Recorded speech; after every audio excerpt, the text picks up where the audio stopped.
Welcome to Shadow of Truth with your host, Dave Kranzler from investmentresearchdynamics.com.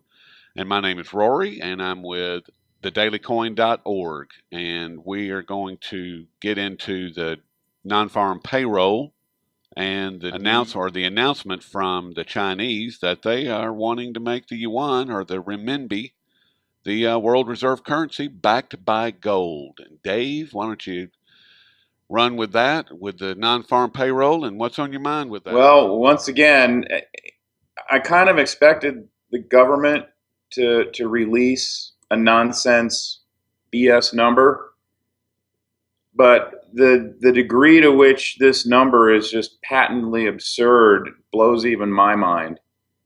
Now, if you look at the headline reports, and these are, mind you, these are the headline reports that all of financial TV media will be talking about today.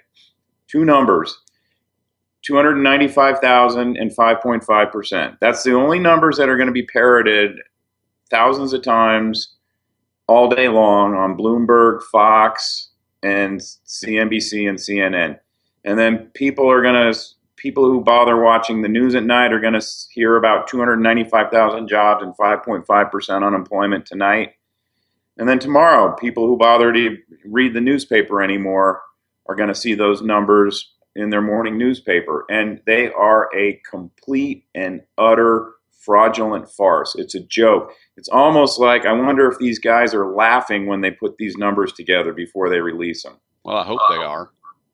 I mean, seriously.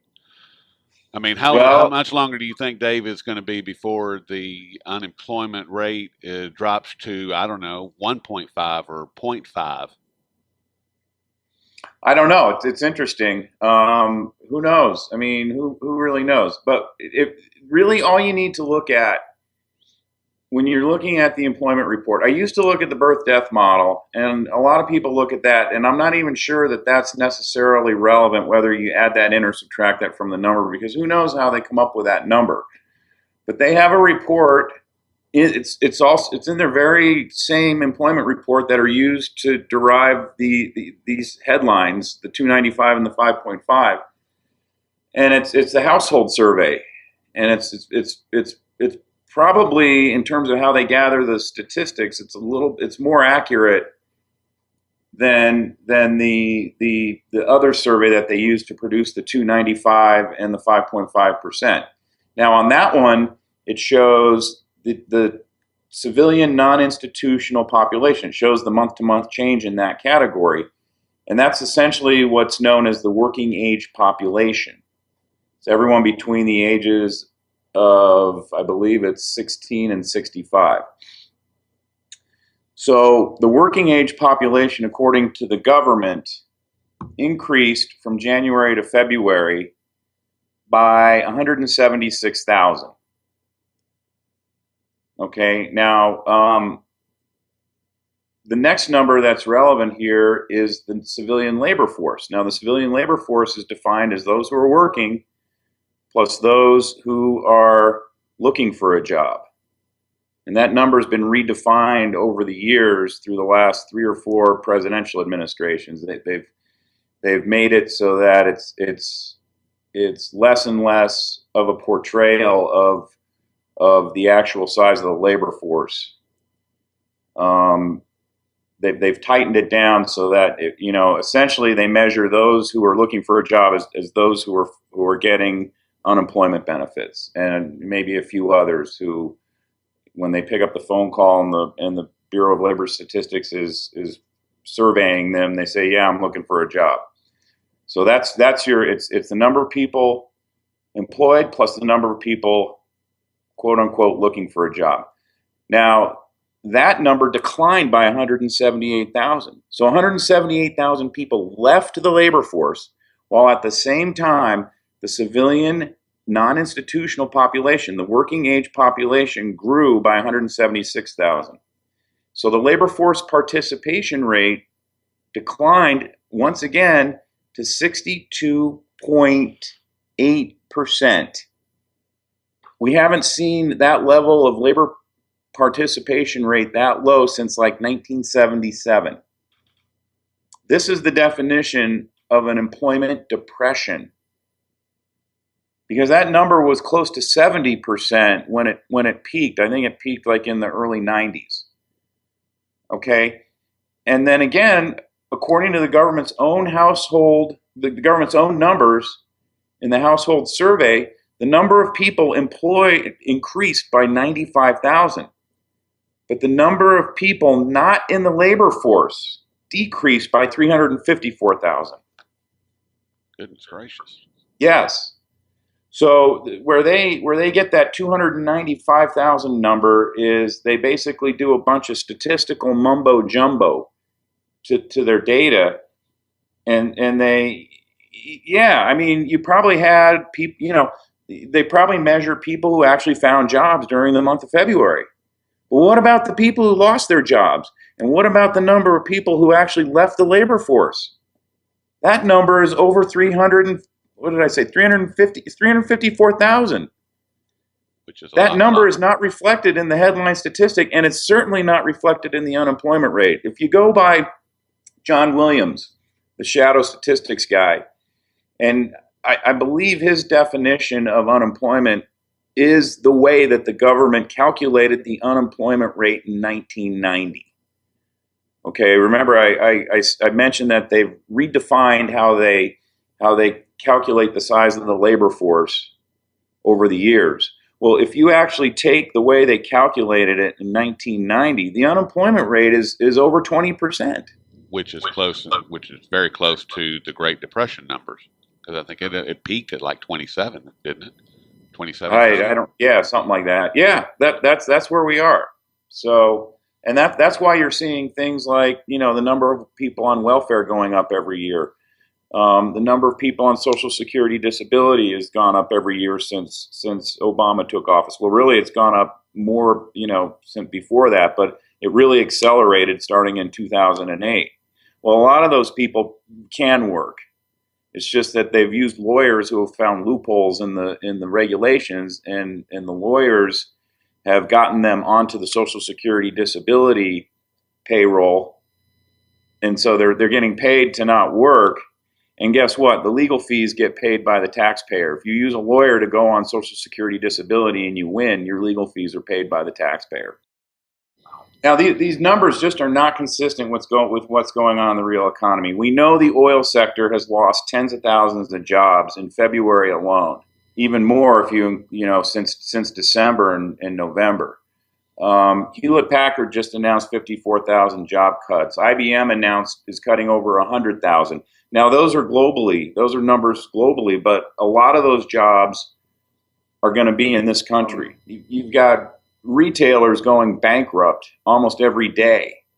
Yep. And yet the government's telling us that the retail industry supposedly added 32,000 jobs in February. Well, they're clearly not picking up, as I've shown from the numbers I just discussed, based on the household survey. They're clearly not picking up the number of people who are losing their jobs in the retail sector from store closings, from bankruptcies. I mean, Radio Shack is basically shut down. Yep. That's thousands of people who don't have jobs, and clearly this report is not picking that up. Or if it is, they just toss it aside and don't include it in the numbers. So anyway, RBS on March the 4th announced that they were going to cut up to 14,000 jobs. Wall Street is international. Losing thousands of jobs. A good friend of mine who works there told me, you're not reading about it, but people are dropping off of Wall Street by the dozens every day. Neighbors Industry, an update on March the 3rd, cut nearly 3,500 jobs. So I don't see, just those two right there, that's 17,500 jobs. That's just those are numbers that would theoretically be picked up in March, but they won't be. No.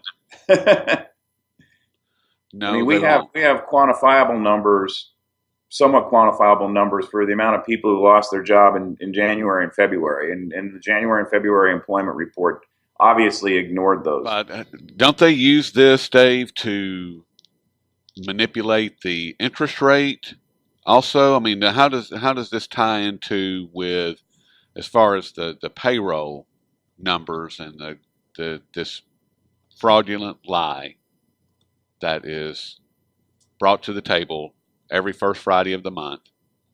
How does that work in tandem with what we're seeing this morning as far as the gold and silver market being smashed, as far as this Fed chairman or board member a couple of days ago talking about interest rates being raised.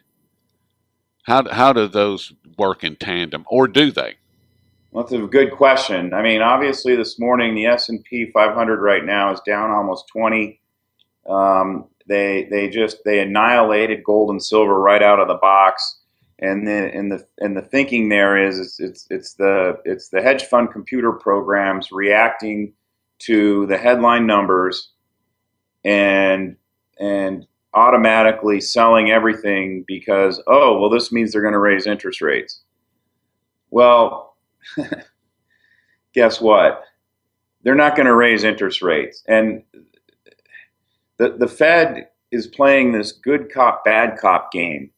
And a big part of the motivation for making people think that the Fed is going to raise interest rates is to provide a prop for the U.S. dollar.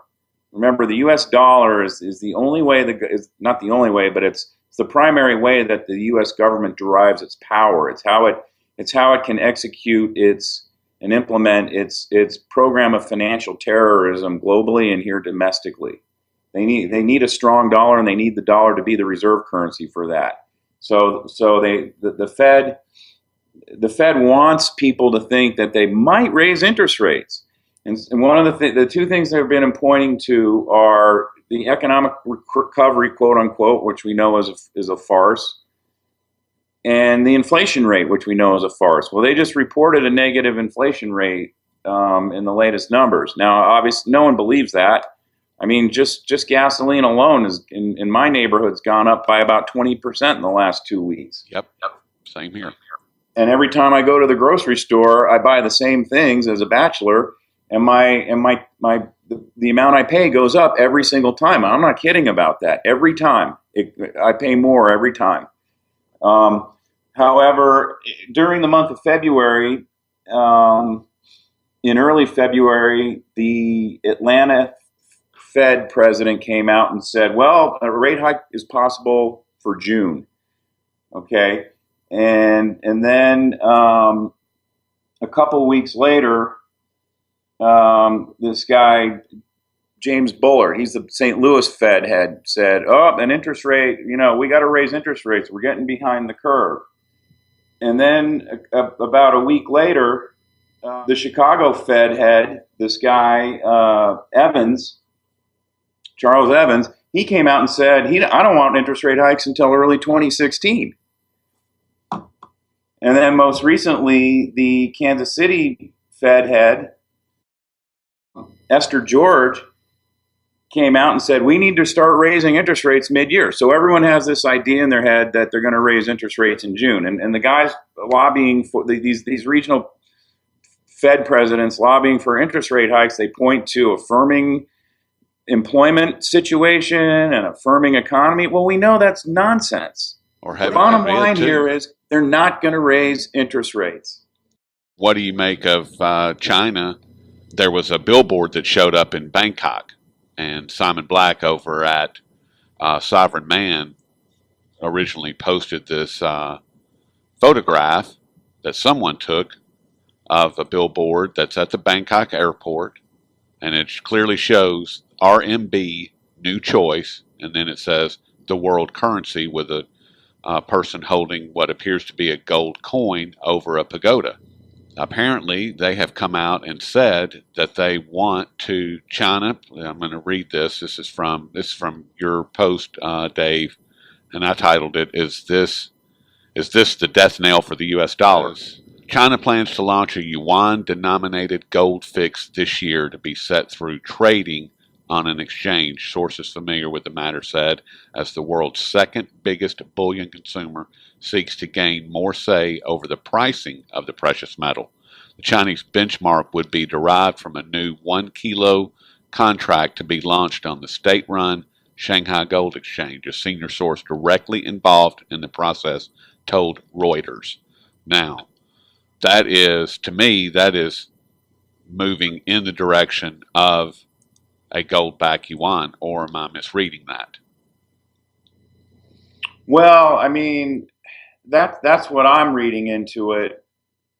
I think that China, and remember, China's culturally has a really long perspective and a long time frame on how they look at things. You know, they don't need next quarter's numbers yesterday the way Americans are conditioned and American investors are conditioned, and they operate slowly and methodically. And so, obviously, any gold investor would love to have them come out and introduce a gold-backed currency yesterday, but it's not going to happen because, I mean, for them to do that, it would. I mean, I think it would just throw the world into complete chaos. I think they're trying to do this over time, gradually, in a way that'll minimize the amount of chaos and minimize the political and military fallout that would occur. And I would also argue that this is part of the reason the U.S. has escalated its military provocation of both Russia and China.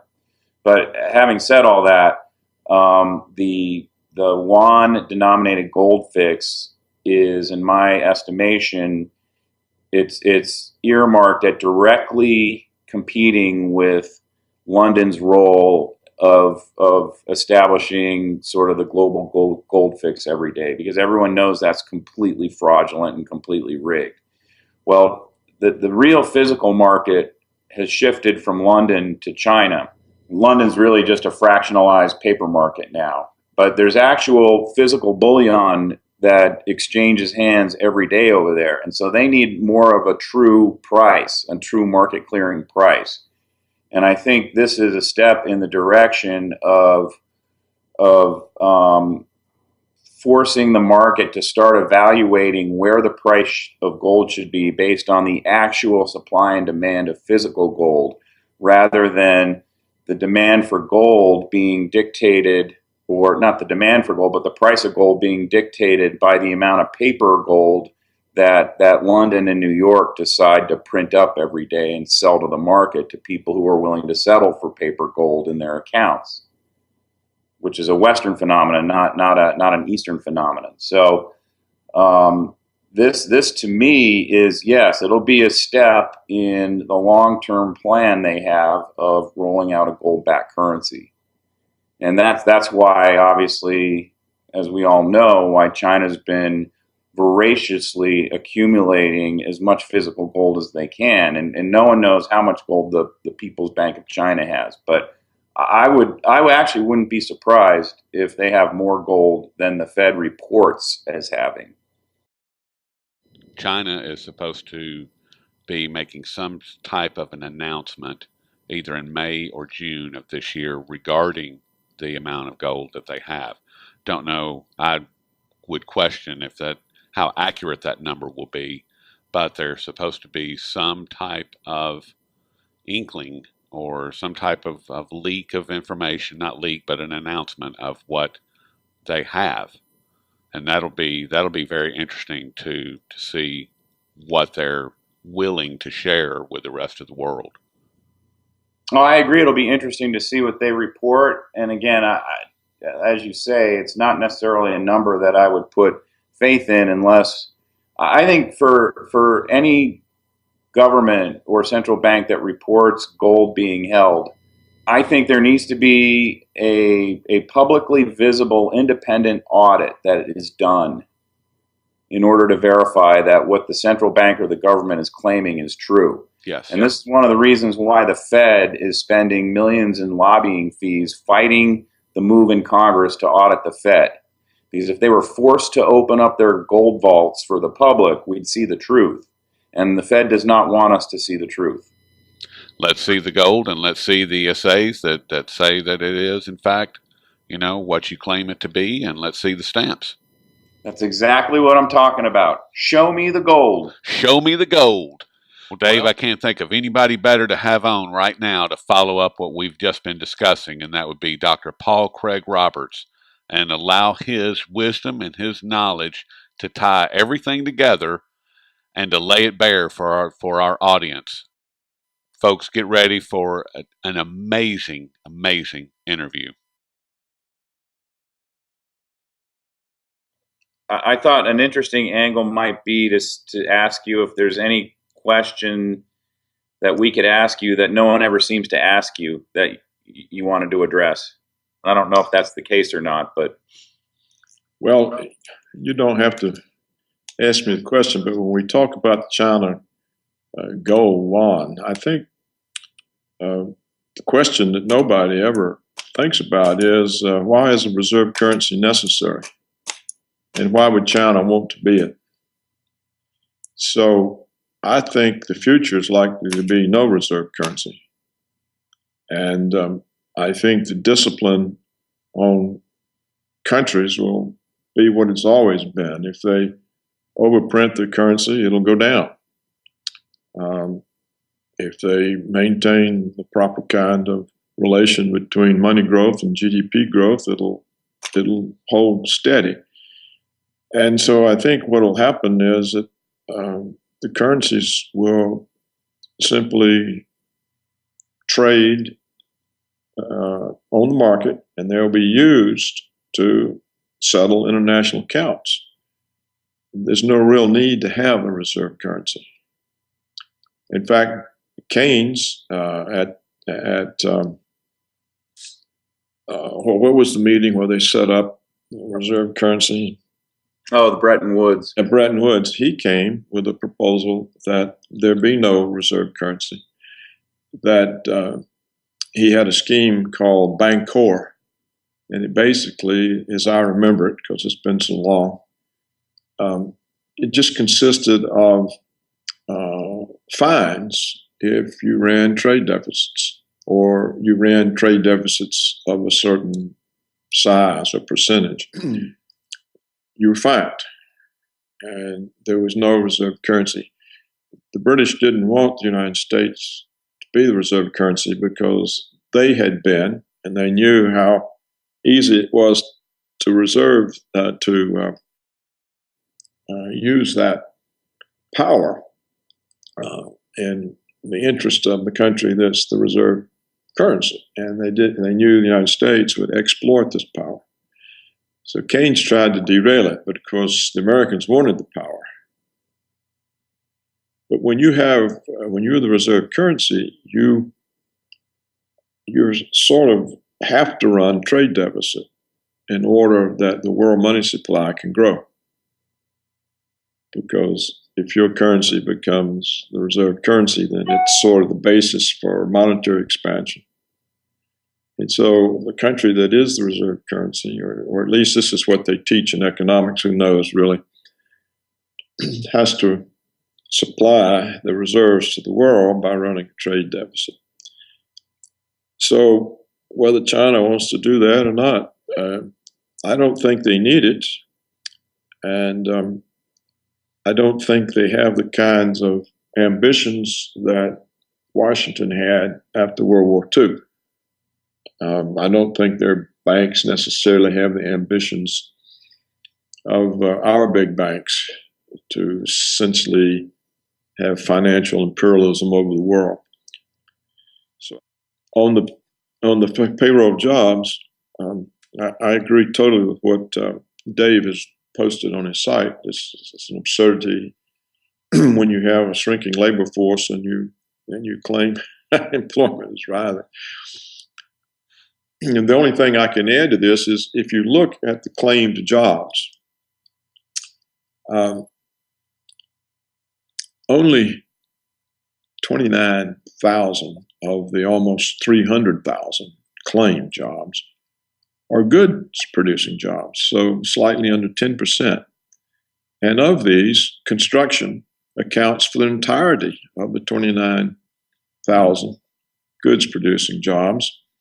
And of this 29,000 construction jobs, what are called specialty trade contractors. I think they mean home improvements. But they account for almost all of the jobs. And so in other words, out of the 29,000 construction jobs, specialty trade contractors account for 27.2 thousand. So all the rest are service jobs, of which 70% are accounted for by trade, transportation, and utilities, of which retail trade accounts for half. Well, how is there 32,000 new retail trade jobs when there's no retail sales? And then education and health services account for, that's the second part of the 70%. And half of that is ambulatory healthcare services, which I think means pushing people in wheelchairs. And then leisure and hospitality is the third element, of which waitresses and bartenders account for 58,700 jobs. Well, I just don't see that happening in an economy like us. So these are always the three elements that accounts for the job increases, month after month, year after year. It's always retail trade, education, health services, of which ambulatory health care is the main component, and waitresses and bartenders. So even if you believe the jobs claimed, they are almost entirely low wage, domestic, non-tradable services. So this is not, even if you believe the propaganda, it's not in any way, impressive. It tells you that the population is becoming a third world workforce. There are no jobs for college graduates. And all of those jobs that you just described, Dr. Roberts, how sustainable are they? How sustainable is that for our economy? Well, if you believe it,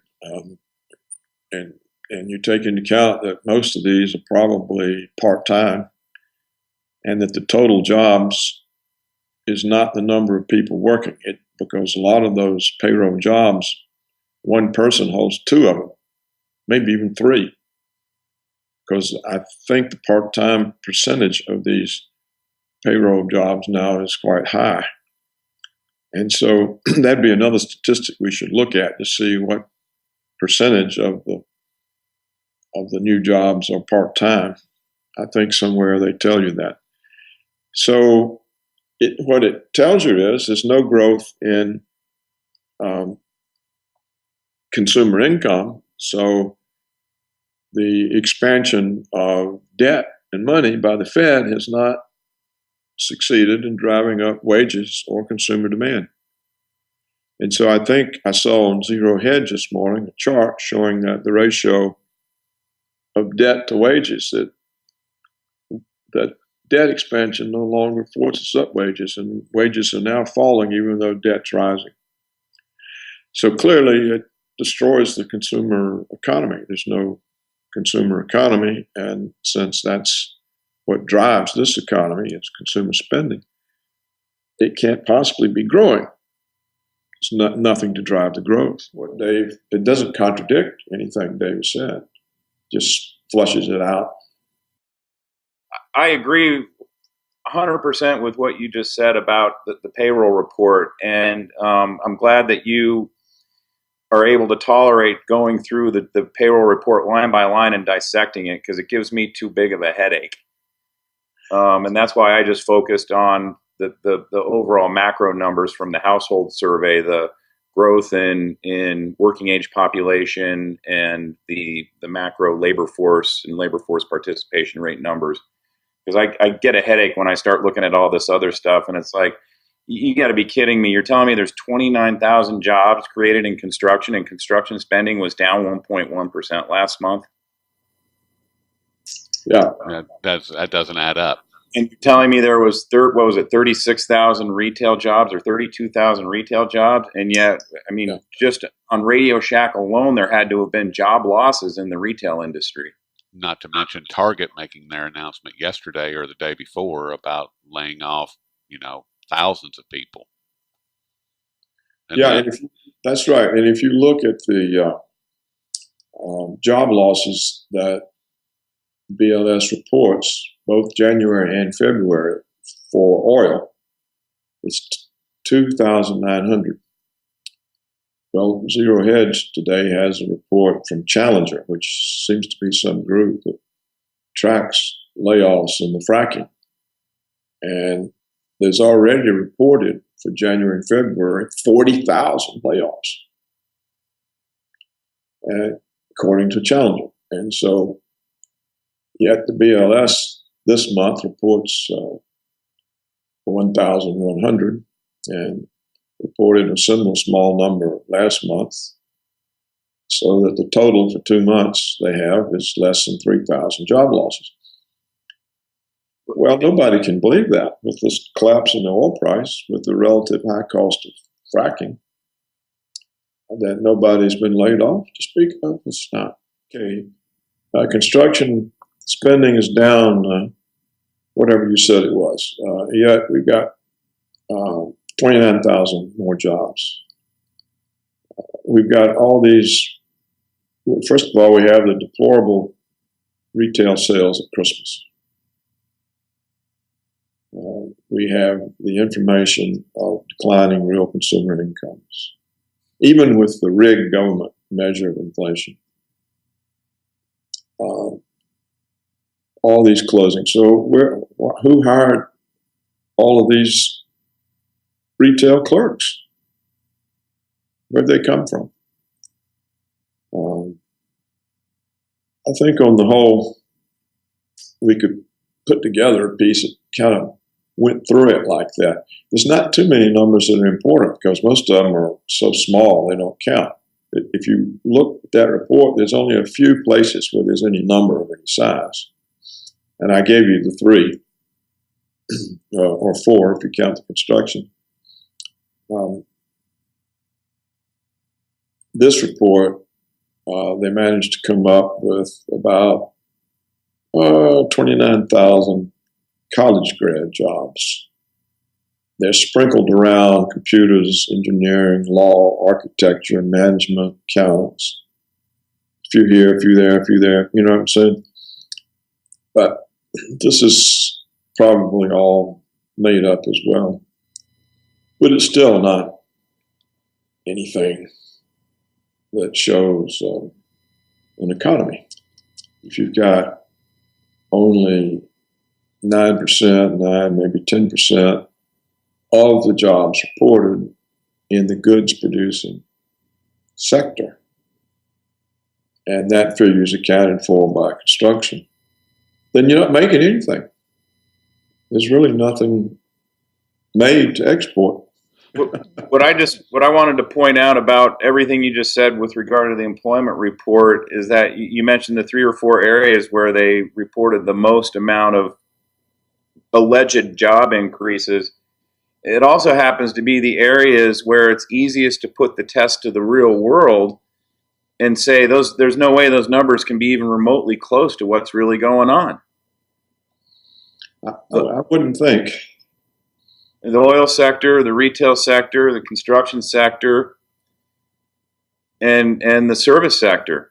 I mean, obviously, retail and oil are contracting. I mean, you had 2 months in a row of almost 1% declines in retail sales. I mean, that's almost unheard of. Well, they hire more people as the sales decline. Yeah, that makes perfect for business sense, doesn't it? Well, guys, I hate to interrupt everything. Dr. Roberts, I just wanted to thank you for all your time today. It has been a pleasure speaking with you. And Dave, I will speak with you soon. All right, you guys. All right. Thank you, Dr. Roberts. So long. All right. Bye-bye. Bye.